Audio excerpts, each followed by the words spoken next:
Hey guys, it's Tom with Grow Your Heirlooms. I just got back from the grocery store and I went down and got some organic apples. And I think the misconception is that when you buy organic, it's always safe and that you can just, almost eat them right off the, right off the counter at the store. But I think the thing we have to remember is even though it's organic, they still need to be washed. They need to be cleaned. Just because it's organic doesn't mean there haven't been bugs crawling on them, or for that matter, they haven't used organic, pesticides. There's pesticides out there that are considered organic that I would not want to ingest. And thirdly, we don't know who's been handling these. I mean, you watch at the grocery store and you got some, guy or girl out there, putting them up there and wiping their nose and putting them on the. So the best thing to do is when I bring them home, I always want to make sure that I give them a good wash. And not only that, if you don't buy organic, of course, washing them is going to help remove some of the pesticide and maybe some of that wax they put on there.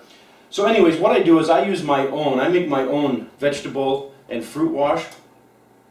Now what I do is I take 1 cup. Now first off, let me there should be a disclaimer here because I'm not a biologist or anything like that. This is what I use, and I know a lot of people that use this natural wash.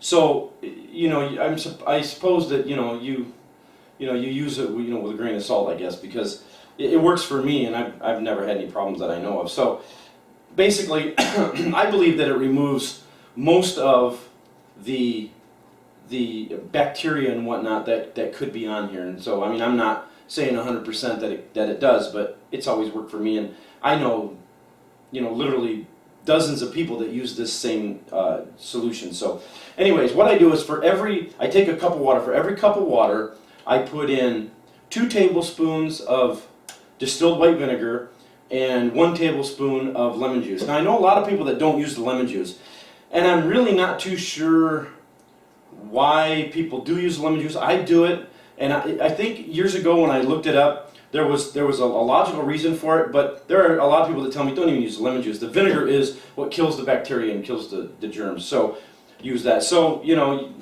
make your own method. But anyways, for every cup of water that I use 2 tablespoons of distilled white vinegar and 1 tablespoon of lemon juice. And I've already gone and mixed in. I've got about 8 cups of water in here. So that's quite a bit of lemon juice. So that's a 16 times 2, which would be what, 2 cups of white vinegar. So there's 16 tablespoons in a cup. So for every 8 cups of water you use 1 cup of vinegar. So, and then a half a cup of lemon juice. But you can just leave that out if you want to. And sometimes I even leave it out if I don't have any lemon juice laying around. But what excuse me, I've been fighting a cold.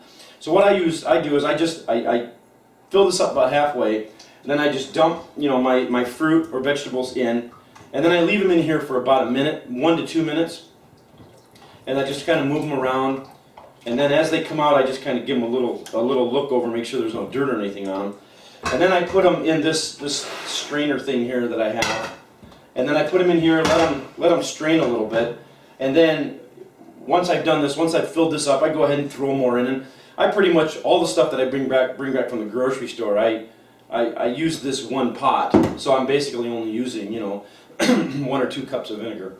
So when I'm done with that, I just put them all in here, and then I just take a clean towel, lid-free towel, and I just dry them off, and then I put them in my fruit bowl.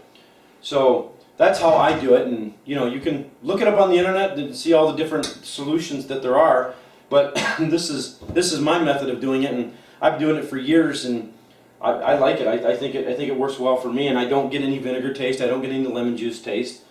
So give it a try, and yeah, it's very important that you do wash these. And a lot of people bring them home and they just run them under water and they think that they're washed, but running water doesn't always remove. It may remove dirt and whatnot, but it doesn't remove germs and bacteria and things like that. So it's a good idea to have some kind of an all-natural wash. So, but like I said, use it at your own risk because.